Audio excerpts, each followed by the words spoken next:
Okay, here we go. Hi, welcome everybody. I'm Amy Lang with Birds and Bees and Kids, and we are going to be talking about how to quickly assess a kid's behavior. I'm going to teach you a little tool that will make it, I think, a lot easier for you to determine if a kid's typical or behavior is typical or if it's concerning. So I know some of you may know who I am and some of you may not. So I'm just going to give you the super quick version of my story and who I am. I'm a sexual health educator. I work with parents and I also work with organizations like the Air Force Youth and Family Services, Boys and Girls Club, NACI. And I came to this work in my early 20s. I was doing just general sexual health education and I had a kid. I thought I was going to be spectacular at the sex talks. It turns out I was very not. And so that led me to working with parents. I also have a master's in adult education. And I wasn't planning on doing child abuse prevention, sexual abuse prevention, but there was an incident at my kids' childcare and I ended up learning all about this. So I just added it to my repertoire. So there's two sides to my business, but I'm going to be focusing obviously on this. My expertise is in sexual behavior in children. I believe that is an easier lens to use to determine if a kid's behavior is out of norm. Let me see what else I need to say. I am very direct, I may swear, and I try to make this as engaging and it's terrible to talk about it this way, but fun. I realize this can be triggering. And so I also just want to acknowledge that and encourage you to take care of yourself. Afterwards, this is going to be recorded. So feel free to stop watching if you need to. And if you need support, please don't hesitate to reach out to me. This is my job. And I'm happy to help you get you what you need, either through me or through any kind of referral. And then one last chunk. I am very well aware that I am a white woman. I'm cisgender. I use she, her pronouns. I am married to a man. I am American. I'm educated. I'm secular. I'm sex positive, which means that I see sexuality as a wonderful, important, terrific part of life. And that's also my lens. And I just want to acknowledge that I will be using I'll make every effort to use gender inclusive language, and because that's where our world is going, and I'm modeling that, and I may mess up. So be patient. I'm learning just like you're learning. Thank you. So everyone who's popping on, if you don't mind putting where you are in the world and what you do in the chat, that would be great. And let's get going, shall we? I'm gonna think if there's anything else. So we're just gonna be focusing on one specific tool that I teach as part of a broader class. The broader class is about sexual behavior in children and teens. And so if you want to go ahead and make me, like pin me, do you know how to do that? Put your little cursor up in the corner of me and you'll only be able to see me. Very exciting. Okay, I'm doing the same thing. I'm terrible at this. Come on, what is going on? All right. Okay. Ready. All right, so here we go. So this is called grams. And so I hope that says grams to you. Does it say grams to you? Or is it backwards? I hate Zoom. So grams. Can somebody tell me if it's backwards? It looks backwards. Oh, crap. Okay, sorry. I need to fix my fix how you're looking at me. Just a moment, please. It's not backwards. Okay, good. Thank you. It's just backwards to me. Sorry. I'll get better than this. I don't like to use slides because I think they're exhausting. So anyway, it's called grams, and it's an acronym because I believe that acronyms make life a lot easier. It's easy to remember, especially when you're having a moment where you're like hot and you're not sure what's happening with a kiddo. So here is the first part of it. So when kids are engaging in sexual behaviors, if they're typical and common or natural and healthy, they have specific like markers or ways you can tell if they're healthy or not healthy. So one of those things is that the kids are good friends. So they have an established play relationship. They hang out together. They might be besties. They might be siblings, cousins, but they have an established play relationship and they're good friends. So that's the first G. There are two G's actually. The second G is good humored. So is whatever behavior they're engaging in, is it good humored? Are they having fun? Are they being silly? So some of this stuff is like the vibe. So especially with the good humored, does it feel like play? Because usually when kids are engaging in typical or healthy sexual behaviors, it is, to them, it's a game they're playing. So that might be how they frame it. So when you talk to a kid, they might say, yeah, we were playing the penis party game, or they might say we were playing doctor, like literally examining each other like a doctor. So oftentimes young kids will play midwife, right? Birth and babies, that sort of thing. Usually, so it's usually part of a game, and they're in good humor. They're not upset, they're not crying, they're not freaked out. So it's good humored. So let me see. So now we're going to get to a couple of things that are cause for concern. So the first thing is this. So if you have a child that engages in some kind of sexual behavior, like they're trying to pull somebody else's pants down, and you correct the behavior, and then they do it again, and next month, we'll talk about how to correct behavior in a kind way. And they do it again, you correct the behavior and say, hey, that's not okay or safe. It's not, they're their private parts. It's not okay for you to look at them. You correct the behavior. And then if the child does it again, 3 times, kind of think about this like 3 strikes, you're out. If the child does it again, then they need some kind of intervention. It doesn't necessarily mean that they've been abused or they're in some kind of abusive situation. It could just be that they're having impulse control problems or something like that. So 3 times, you're out. And so for those of you who work in childcare, generally speaking, within 2 corrections, a child will stop whatever behavior it is. So repeated, so that's red, so it's concerning. This is when you're worried. The next thing, and I'm going to give you an example so you can see what I'm talking about, kind of put these to use. So the next thing is the behavior adult-like? So does the behavior look like adult sexuality in some way? So that might be language they use. So if you've got a 7, 8, 9-year-old who's using language that 7, 8, 9-year-olds usually don't use in reference to sex, then that's definitely concerning. That's adult-like. If what they're doing looks like adult sexuality in some way, then that would also be concerning.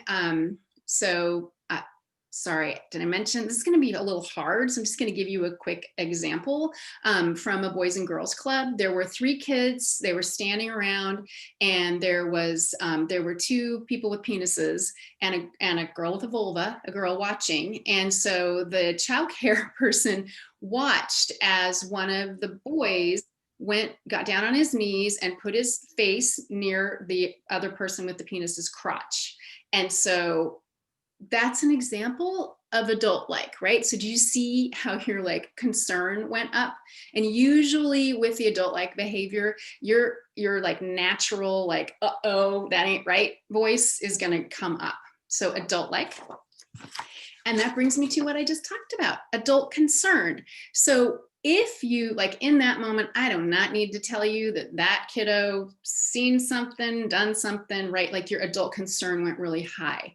So you need to trust your intuition. You need to trust your intuition. So if your gut says, oh, this is not right, then you need to do something. We oftentimes second guess our intuition. And as you know, if you're parenting in particular, you know that when your intuition's right? And just in your general life. So really tap into that. For those of you who may have suffered some kind of sexual trauma, sometimes your adult concern is a little out of whack for, I think, obvious reasons. So confide in a coworker. You can always reach out to me to just check.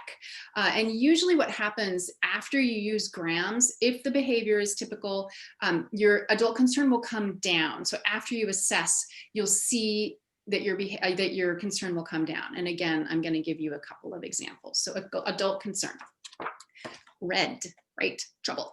Okay. Next up is Mutual. So if the kid's behavior is mutual, so they agree to play the game, they're equally engaged in the game, they're having fun, and this is really important, this agreeing piece of this. Now, depending, I mean, any kind of sexual behavior is not okay or safe, even if we know that it's, developmentally okay. But we're looking for mutuality. So sometimes what we'll see is if like two kids are, I don't know, playing doctor, and you say, okay, so whose idea was this? And they'll both say, I don't know. Oftentimes that's because they really just don't know. It was mutual. If you have a child, when you're talking to them and they seem like they're good humored, but you say, whose idea was this? And they could say, his idea, I didn't really want to do it. And then you'll know. And then you'll know. Does that make sense? So we're looking for mutuality. This is green means healthy or typical. The next one is spontaneous. So these games usually happen spontaneously. So so I'll just give you an example from my own universe. When my kiddo was about 4 or 5, he had a really good friend, and they came over to play, and they were playing a game called Baby Kittens, and I could hear them. They're in the bedroom, door open, always door open, and they're mewing around in there, and they're doing this and they're doing that. And then I heard them say, baby kittens are sleepy, let's get in the bed. And that happened. And then I heard penis, bottom. And so I was like, trouble, right? So I went in and intervened and chatted with them about body boundary stuff. So that was spontaneous. It happened spontaneously out of their game. So that's what we're looking for, this spontaneity. There isn't any planning. There's no like, okay, let's go do the thing. So it's very spontaneous. Again, they see these kinds of things as a game. And even though we know that they're not a safe game, that's their mindset, right? Like this isn't, they don't know what we know, right? They don't know what we know. So we need to remember that, especially when we're correcting behavior. So spontaneous. And then the other S is sneaking. So this is what I just talked about, kind of part of what I just talked about. So if the kids are sneaking off and hiding to play the game or to do the thing, then that is also a red flag. Again, it kind of is the opposite of spontaneous, because they're kind of planning and they're hiding. And again, sometimes kids will be, they'll start off playing a game that just seems like it's just like, you show me yours, I'll show you mine. Well, it's spontaneous, and then it can become something that's problematic, and that might include sneaking, because they may have been caught doing it, and the adult that intervened might have been like shaming or mean or loud, and that can cause the behavior to go underground. So we want to keep an eye out for this sneaking. And again, this is your gut, like your gut. You might be like, and if it feels like sneaky, it's sneaky. It's sneaky. So that's grams. So let me get my little original card, and I'm going to give you some examples. So I'm just going to zip through it again. So G is for good humored, good friends. R is repeat. A is adult-like or adult concern. M is mutual. And then S is Christmas time, spontaneous or sneaking.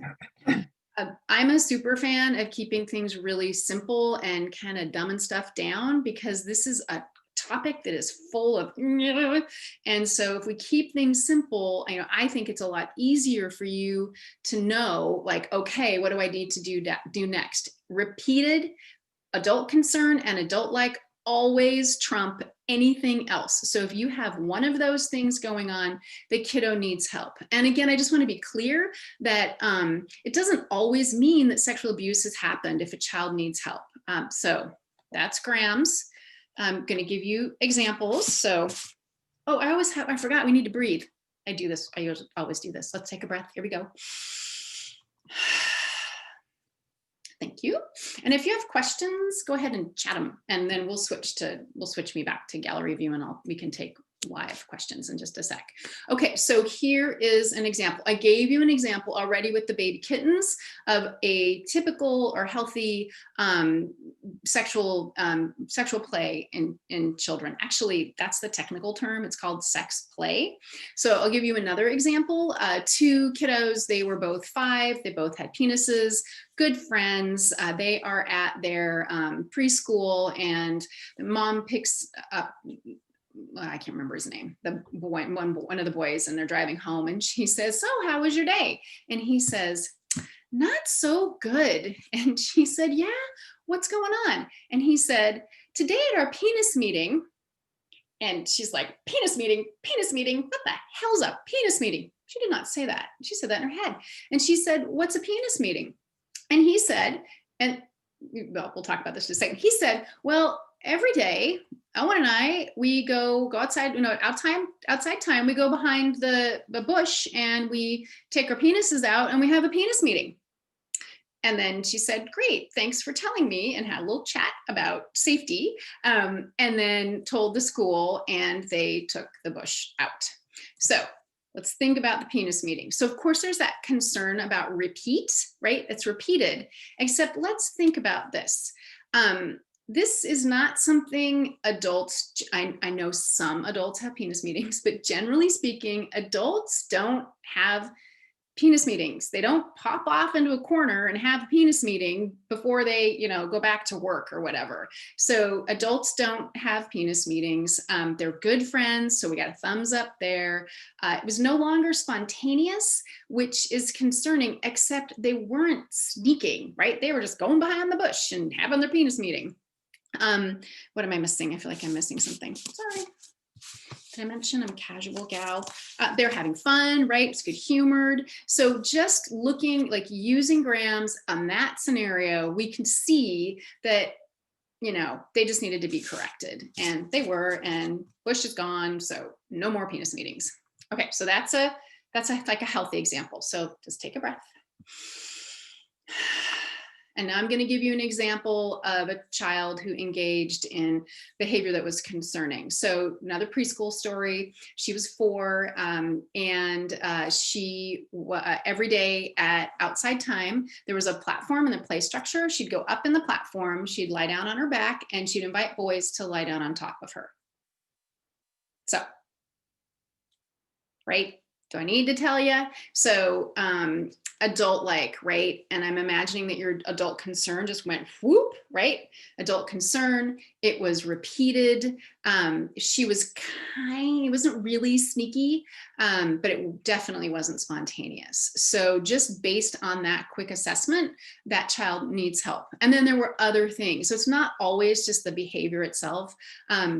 She moved her body in a way that was very adult-like and sexual. She would like rub up against men who came into the childcare.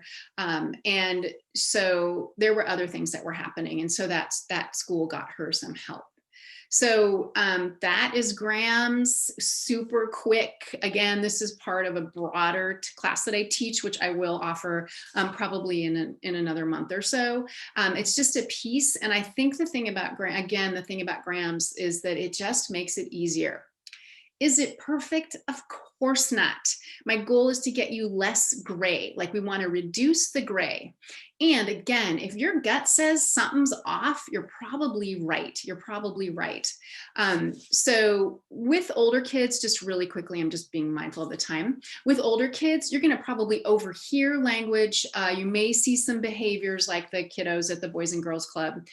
So they're a little bit different to assess, but up until puberty, you can pretty much rely on grams in this way. So, okay, that's me. So I'm gonna make it so I can see you all. And let's open it up for questions. So I'm just gonna peek in the chat. Oh, look at you, you're from all over. How fun, thank you. Okay, does anybody have a clarification, concern, scenario, question? You can unmute yourself, and if you wanna let me see you, I would love that, but I totally understand if you're shy. And maybe you could stick the hand thingy up, like, or just take your video, turn your video on.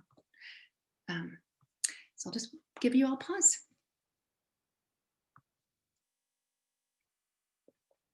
and have a drink. Okay, go for it. I can see you. Just wave me down. I have a quick question. Do you tend to just use this as something to inform a professional for a kind of your assessment, or do you actually teach, would you recommend teaching this to parents so they can have it in mind?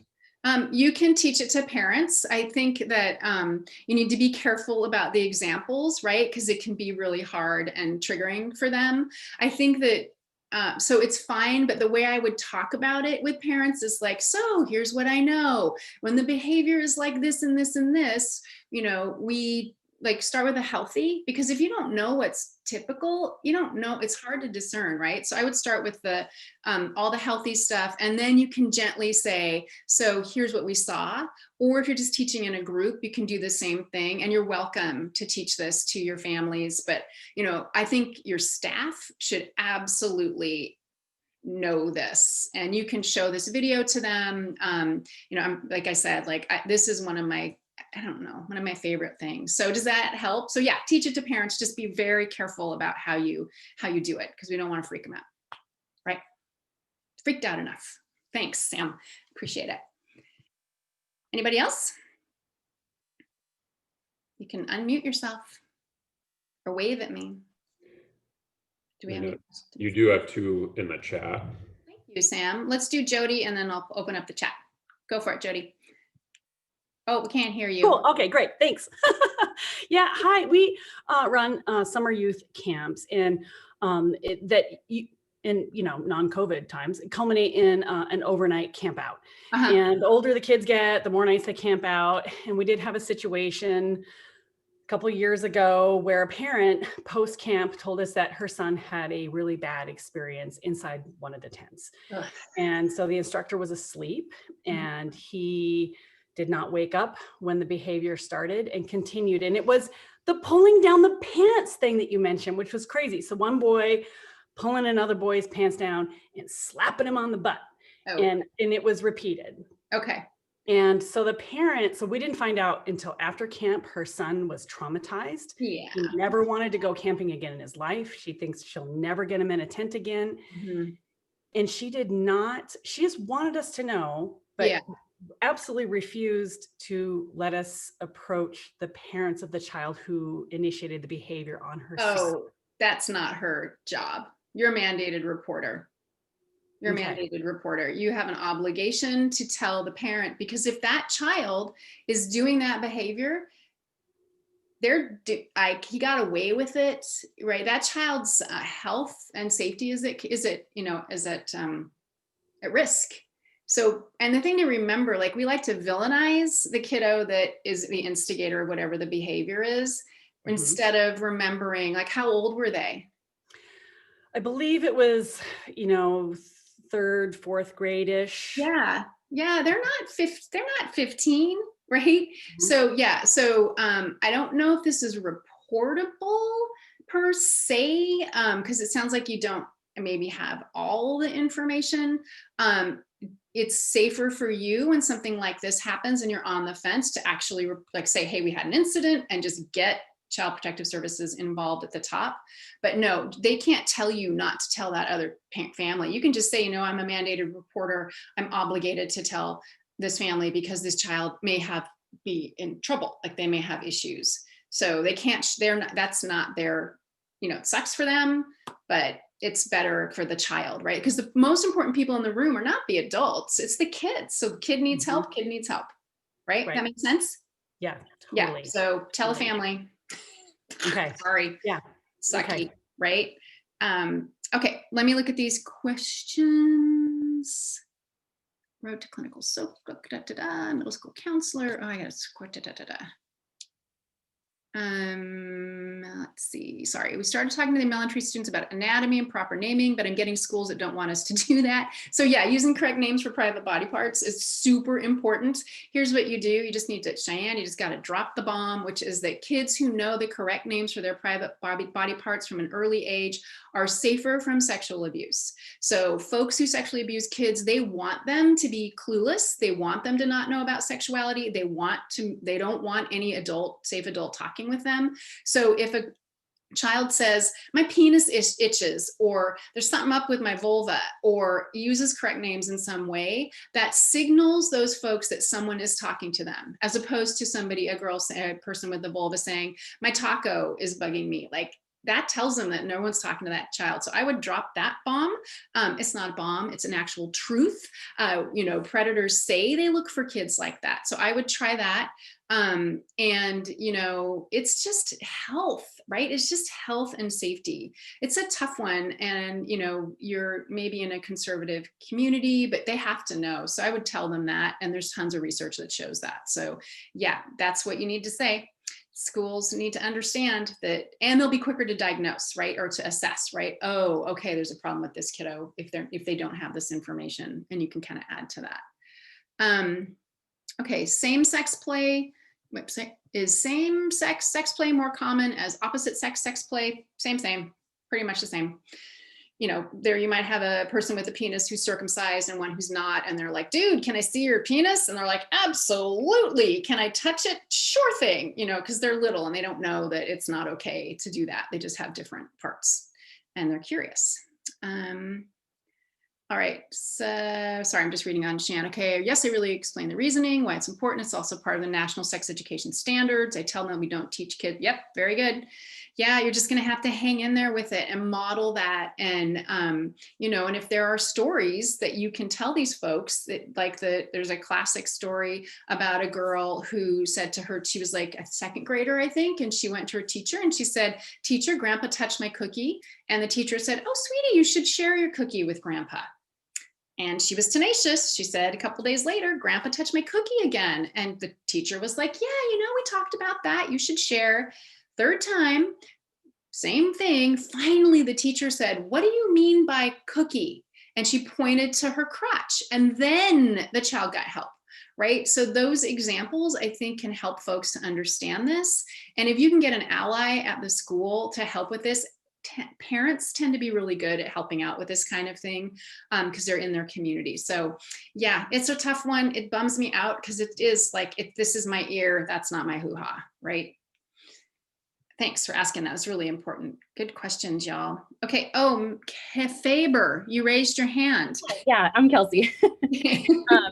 I just had a quick question. So if you're going through the grams, like in your mind with the situation, is it ever, or I guess how common is it where you have some concerning red, things that pop up that it's not actually an abuse situation, but maybe just more of a concerning, like, how do you differentiate? Because there's always that kind of gray area. Yeah. So if the behavior is adult-like, right now what we are looking at is a lot of porn exposure, right? So they see that, they don't know how to make sense of it, so they might try and act it out with another kid. That's what happened with the penis people at the Boys and Girls Club. The one that was demonstrating the oral sex had seen porn and he was just showing what he'd done, right? So that's a concerning behavior. With kids who've been sexually abused, oftentimes there are other things that are going on, like that little girl who had the people lying on top of her, or the boys. So there's other stuff going on, but you might not see the behavior issues. So the safest thing for you to do is to, your mandated reporter is, if you're on the fence, you need to call. That can suck, right? That can be a total shit show. But that's what you're supposed to do. I'm not a mandated reporter, praise Jesus. So again, and then having a conversation with a kid really simply like, oh, have you played this way with someone before? And then if they say, Uncle Creepy, then there you go, right? So you can gently, you probably already know this, you can gently question, like, have you played this before? How'd you feel when you were playing that game? Where'd you get the idea? Like, you can talk like that and just see, like I said, I can't get you black and white. I wish I could get you black and white. I can't. Thank you. Yeah, sure. Kelsey. Faber. I kind of like that. Anybody else? Do I have any more chatters? If you're feeling shy, you can privately chat me too. I'm happy to answer whatever.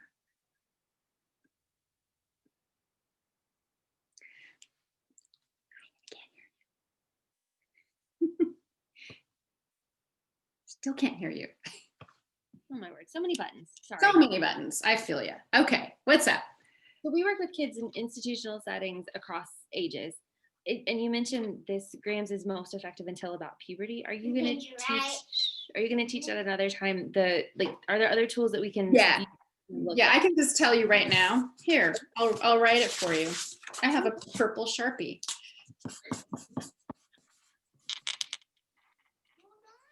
Some of you may really appreciate this. It's ERA. So E is explicit. So it's you is what they're saying, is what they're doing. It's usually you're going to hear it or they're talking about it. Is it explicit? Is it repeated? Right? So you're like, you know, hey, not okay, not safe. This needs to stop. And then the A is adult concern. So if you're like, uh-oh, then the kiddo needs some kind of intervention. So quick example, again, Boys and Girls Club, I've trained them for a long time. I want to say teacher, but a staff person looked over and he saw two people with vulvas standing and talking, and one of them looked at a guy and cocked her hip, and she looked at him and she said, "Can't wait to feel that inside me." So explicit, totally. Repeated, we don't care. Adult like, absolutely. Or your adult concern, absolutely. So they had a quick conversation with her. She might have just been like showing off. So they talked with her about why it's not okay or safe to do that, talk like that, and they wanted to make sure that she was she kind of understood what she was saying and maybe the impact of that, just in her world. So that's when we get a kid help. So sometimes it's worse than that. And in your institutional setting, I'm sure you may see all kinds of things. Is that helpful? I mean, I know, just like quick and dirty, right? No, that's super helpful. Thank you very much. Yeah, no sweat. Okay, we're at 31. So let's do one more question.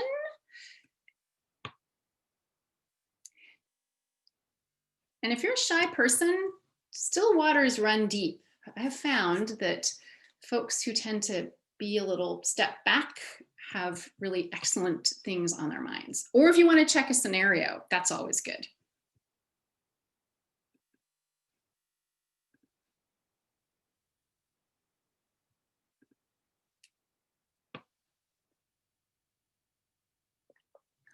All right, then. So let's, here we go.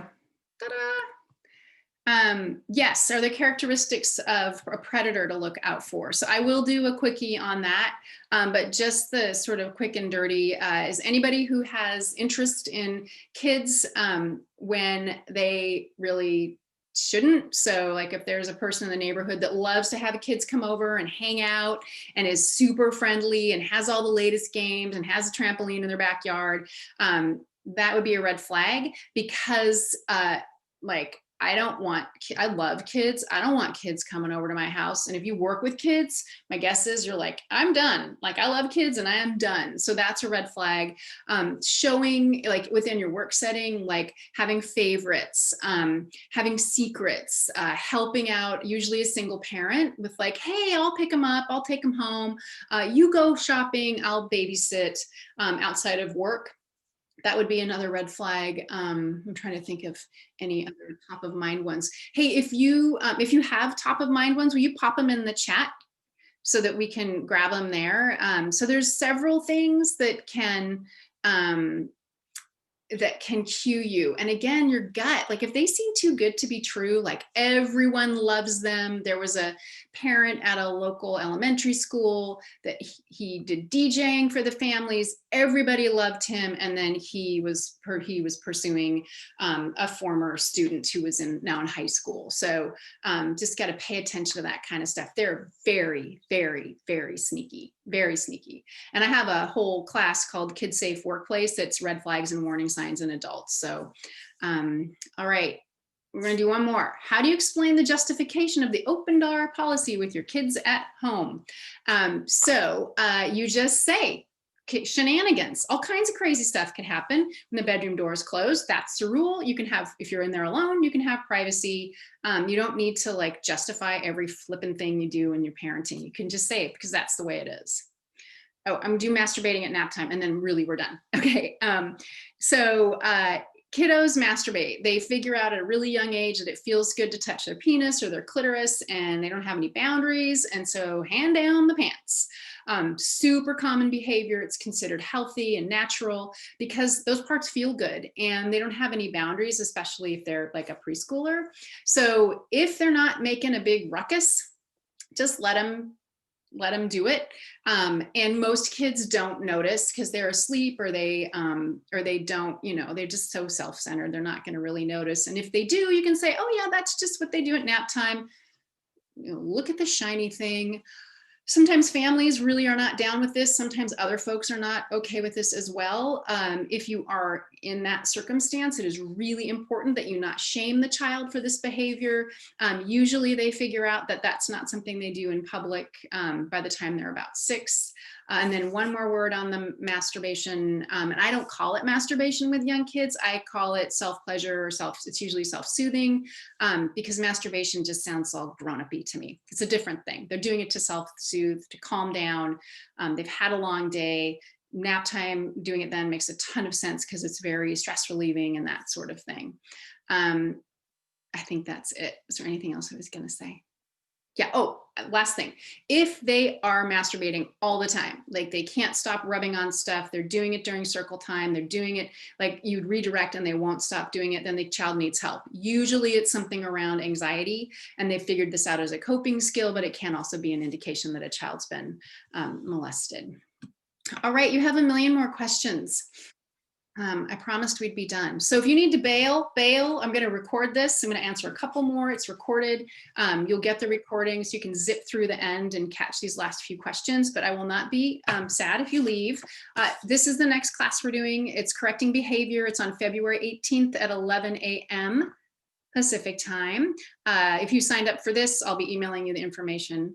And I just totally invite you, if you feel like this is really something that would be helpful to your community or whoever you're working with, please let me know and we can chat about how to have me do a fuller training for your staff. Okay, let's see. Yeah, grooming is huge. What happens if a predator is a parent? That's super hard because you probably know the parent. And if that happens, oftentimes the family won't believe it and they'll pull this child out of the childcare. So it's hard. And one of the most important things for you as their trustworthy adult is to be there for the child, to believe the child, to be as like normal in that child's life as you can possibly be. It's really sucks. So that's probably the hardest. Let's see. Yep, grooming. Professional who tells parents to limit their professionals and the other. Oh, Renee, will you say more about that? Oh, right. I got it. That's about predators, right? If the parent does not believe that their child has been molested, that's why you call Child Protective Services. They're going to bring in a different perspective and will help that family like understand what happened. This happens a lot because who would want to believe that? And usually the person who does the molesting is someone they know. It's someone that's part of their family, that's friendly to the child and the family. So you need to, it's just super duper hard. But remember, the most important person in the room is that child. So your job is to do everything you can to get that child help, to keep them feeling good about who they are. I mean, it's just such a, ugh, so hard. Okay, anything else? Thank you from my friends. Thanks, Suzette. Anybody else got anything? Or comment or a supportive thing? All right, here we're going to finish with this. How to advise a blended family, both parents of 8-year-olds of opposite sex, how to advise. Just in terms of the sexual play and what's normal and what's not, that kind of thing. So Yolanda, if you want to just give me a teeny bit more information if you can, or if you're able to, if you want to unmute and talk to me, that would be great. But I realize you might have little things. Hi, thank you. Yeah, they've known each other. They've kind of dated the mom and dad for several years. So they were like 4 when they met. But they stay in each other's face and space constantly. They're okay. And they always jump in the car to leave before everyone else. The rest of the family gets in the vehicle. So I just have some concern, and I've talked to them, but I feel I need to push up another step. So something feels funky and off to you. Exactly. Yeah. Have you seen them use any sexualized language or engage in any kind of sexual play or behavior? I have not, and just self-disclosure, I'm grandma and I'm a professional counselor. So my Sorry. flags That's are always up. Yeah, it could be that, do they share a bedroom? No, they do not. Okay. The boy has his own, and then the girl has a bedroom shared with an older sister. Okay. Okay. And do you feel okay about the parents' relationship? I do. Okay.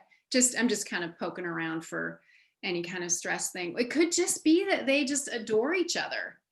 Yeah.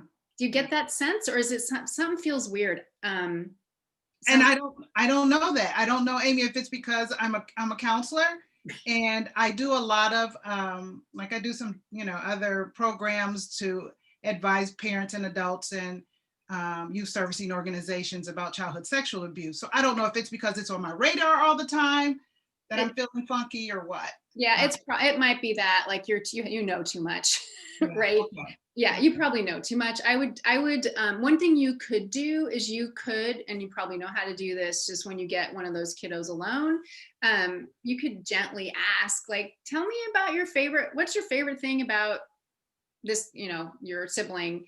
And then, is there something, what don't you like about your sibling? And if you're really casual, because you can say, when I remember when I was a kid, I loved blah about my brother, and I did not like blah about my brother. Like, I didn't like this, and see what comes out of that, because that might help. That might help you either calm down or discern, right? Does that make sense? That does. That makes a lot of sense. Okay, Yeah. cool. Thanks. Thank you, Amy. Yeah, great question. Yeah, our guts are good, but sometimes they're a little not, right? Yeah. Too much information. Okay, let's see. Arrest in my area, doctor who only saw adolescents with emotional struggles and also had a rule those kids could not see, oh God, other doctors or counselors and get services at his office. These kids were vulnerable to begin with and trusted the doctor. I had called personally to seek a doctor for my own child and was told that told the policy and said absolutely not, massive risk. I was upset to find out I was correct to be concerned. Yeah, thanks for sharing that, because that is a massive red flag, right? And I don't know, his staff allowing that and not thinking that's weird is pretty awful. So he was probably charming. He probably had a really solid justification for this. And, because he's in a position of power, he's a man. I mean, I'm guessing some things about him. He was a man, and he could say these things. So, I think this is an opportunity to just maybe talk with your friends. I'm sure you've all been talking about this, but just say, yeah, these are some of the things that are signs of grooming. And, like, that's not okay. That is crazy. Yes, absolutely. Sorry, remember the swearing? Those ass wipes are always a pillar of the community. Not always. You can't tell by looking at them. They're not like drugged out and creepy and like icky looking. They generally act like everybody else, and people like them. Yeah, that's terrible. I'm super sorry. Ugh, I'm super duper sorry. Those poor kids. Like, we need doctors, right? We need doctors. And now they'll all just see female doctors, right? That's what I would do. Okay, anything else? Thanks for sharing all this and asking these questions. It's just helpful to me, because I can see like more of what you need will help me do better work. So let me count you down. 3, 2, 1. Okay, my pleasure. So remember, come play again for correcting behavior. And then if you are interested in having me do more training for your staff, feel free to just reply to any email you got from me, the one scheduling this class, or anything. Just feel free to reply. And again, if you have a particular circumstance or situation that you need help with, let me know. I'm happy to support you. So thanks so much. I'll get the recording out this afternoon, most likely. So bye. Have a good afternoon, or wherever you are in the world.